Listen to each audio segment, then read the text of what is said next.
Hello everyone, welcome to Institute Pharma Chemistry Genius. Today we'll talk about Clemmensen reduction and we will discuss the properties of Clemmensen reduction and how it helps us to reduce ketones and aldehyde to hydrocarbons, okay, and the mechanism of it. So we will take Clemmensen reduction. The reagent is your zinc, amalgam and HCl, okay. So the reduction takes place on the metal surface. So ketones and aldehydes are preferably reduced. So reduction means your addition of hydrogen and your removal of oxygen. Okay, so ketones and aldehydes, you have C double bond O, so there is an oxygen group, okay, attached to the carbon atom. So that oxygen will be removed, and in that place there is hydrogen which is added, and it will undergo free radical mechanism. Okay, it will undergo your free radical mechanism, and we will see how the mechanism takes place on the metal surface. So if there is a metal, so the zinc metal is acting as a catalyst, okay, in this condensation reaction. And zinc, you should remember, zinc is atomic number is your 30, okay. So that means 28 electrons are already filled. So in the D subshell it is 3d10 and 4s2. So the last two electrons whatever is there for zinc, which is very much easily removed, and that one acts actually it gives us the electron.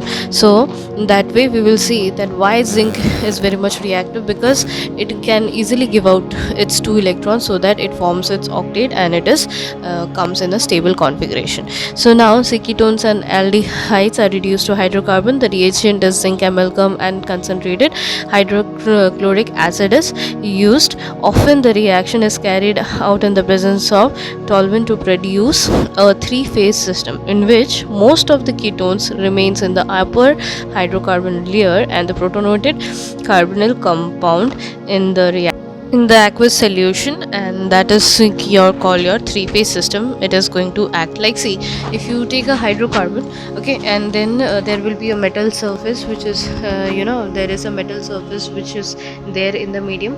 And now what happens is that when zinc gives out its electron, and that electron has been taken and the reduction is taking place, that means only those hydrocarbon or ketones and aldehydes which is nearer to the you can say nearer to the metal surface actually undergoes the reduction, whereas the upper portion is already still aldehydes and ketones left. So there is a phase difference, there is a three-phase system. So first is that aldehydes and ketones, and near the metal surface there is formation of your hydrocarbon. That means the reduction goes on. So see the mechanism. If you take, there is a ketones, okay. Now see the zinc, what happens there, because of the presence of HCl and it's an acid, so this oxygen is going to be protonated first. It is going to take up your hydrogen from the reaction medium, okay. Now see this zinc being now it has two electron, so the first electron it will give it to the electron deficient carbon, because carbon is, the oxygen is actually taking away the electron of the carbon, okay, because oxygen is electronegative. Now this singless electron, now the electron transfer will take place. So from the zinc it will go to the carbon, okay. And see the third step is that the OH is formed, okay, and there is a there is another, you can say, a free radical, free radical is there, you can say one electron of zinc is already transferred to the carbon. Now again there is this oxygen will take a proton, that is from the acid again, so it will form now your water molecule.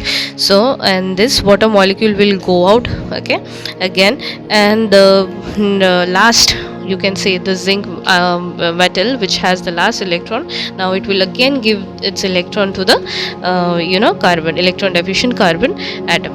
Now thus removal of water molecule gives you your you can say you have R2, and there is 2 electron on the carbon atom. Now carbon has 6 electron, 1 2 3 4 5 6, so again it needs 2 electrons so that it can form octet. So it will again take up the free radicals of the zinc, and now this free radical will take up 2H plus ion from the reaction acid and give you your hydrocarbon. So this is your product, Clemmensen product. Thanks for watching the video. So if you want to watch other videos of the channel, so do go and watch it, and please subscribe to the channel if you are new, so that I can teach you, and please leave a comment on which topic you want to see the next video. Thank you.